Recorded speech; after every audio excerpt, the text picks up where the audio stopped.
Hello everyone and welcome back to Sudden Wealth. I hope you guys are doing very well. We are already at the end of the week and believe it or not, past half the way into November.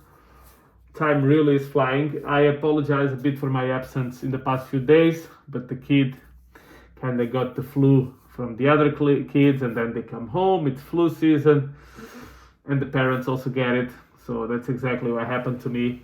So I apologize, been recovering a bit and then I've been extremely swamped at work, which is also not the best of combinations. But in any case, we are approaching 750 subs. Thank you very much for your support. The channel has been growing very, very well. And this is all thanks to all of you guys. So once again, my hat is off towards you. Now, I titled this video, crypto crashing, this is the end, blah blah, something around that nature. I'll think about is the bull run over, blah blah blah. I will think about the details a bit later. So I apologize for the nature of the clickbaitiness of this video, but the point is I am starting once again to see all those videos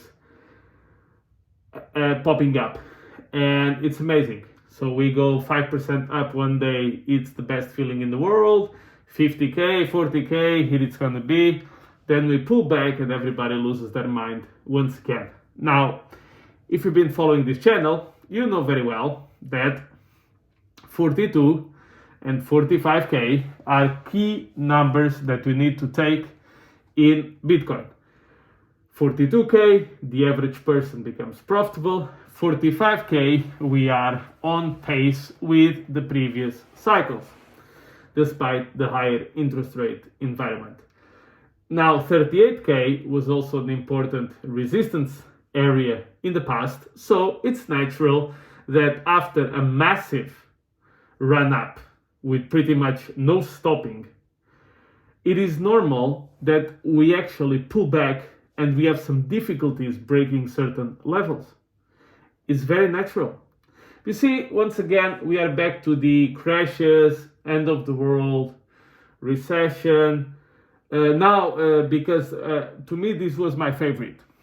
Because the XRP fake spot ETF was announced, somehow the Bitcoin ETF is now also fake. I mean, I've seen this narrative out there. Sure. You know, it's like when if somebody fakes a share, a share filing, so they don't file for an application to be listed on the shares, then all the shares in the world are fake. What a great logic there. But unfortunately, this is what happens when the red candles come, and this is the funny part. The smartest, richest wallets in crypto, and this you can actually see because this is on chain, they accumulate on big red candles. Now, who are the red candles? Everybody's selling off. But here is also an important fact that I cannot forget. What happened?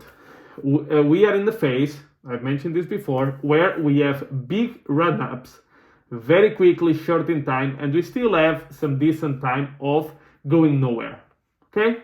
So what happens? There's a big spike up, people wake up, oh my god, I missed the move. What do? They try to compensate it by leverage trading. How do they leverage trading? So their mindset is this: oh, I lost the 20% move up, so let me buy a 10x leverage long Bitcoin, meaning the price of Bitcoin goes up, the more money they make, but they make it 10x, right? Or let me just go 10x long Bitcoin, so if it goes 2% up, I get my 20% in any case. You see, what they forget is that leverage is one of the three things that make very smart and powerful men and rich men poor. Ladies, liquor, leverage. Those three things. And unfortunately, people forget. So what they do is they chase the green candles, but not only do they chase the green candles, they chase them on steroids. So naturally, when there's a sell-off, there are massive liquidations. So when you see that big fat red candle, that is retail most of the times getting destroyed. Unfortunately, the smartest wallets indeed buy the big red candles and they sell, you guessed it, they sell the big red candles and they sell the big movements. So they buy in 2022, 2023 and they sell in late 2024 and 2025. And this happens cycle over cycle, and you see the same wallets growing bigger and bigger and all the retail wallets losing. Once again, holders and founders tend to make money in crypto as long as they buy projects which actually have any kind of value, right? If you buy a scam, it doesn't help you. Or founders. Who loses? Traders, every single time. Now, the stock market is a bit different. It's still holding quite well. I think the S&P was either above 4,500 or very close. And we just had a massive, basically, upward movement on stocks. And now all the banks think that rate cuts will happen and all of these things. Once again, behind the curve, if you listen to this channel, that was said here a couple of weeks ago. So when I started the channel, I said, no recession 2023, higher for longer. At the time, everybody was pricing recession in quarter 4 and cutting rates by September, October. Said no, they will try to keep it higher for longer. But I think in 2024, it's going to start to become apparent that a recession is coming. What was my confirmation? When all the top economists agreed that no recession is coming. Oh, that's it. That means that probably 2024 will be a recession. But we all know the Fed will help re-election candidates. Now, they may not help when, for example, somebody served 2 terms and now they're going to go out in any case. But when it's a re-election year, very hard to find 1 year where the stock market was down. And I do think there's going to be a time where they're going to print money and push it higher. And I do think crypto will go higher as well. So to me, these movements, these short-term movements, don't really matter that much as long as the foundations for the next bull market stay intact. Now, let's say that 180 countries would ban crypto overnight. Let's say that Bitcoin would have a huge flaw and would collapse completely close to zero. Unless things like that, a solar flare happens, a zombie apocalypse happens, pending any of those things, I'm fairly confident that we are still on target for the cycle. The reason why I made this, clickbait video is because you're going to see a lot of these sentiment manipulation by YouTubers, CNBC, Bloomberg, all this kind of stuff. You need to understand, right? A person like me, I don't live off YouTube. I don't care. Like, I come here and I'm honest to the best of my ability. I don't give financial advice to anybody and I don't try to sell you anything. You cannot even send me money even if you try. And the other channels, no. They make the majority of their money by posting content. So what does that mean? They need constant content. They need you to be super aggressive. You need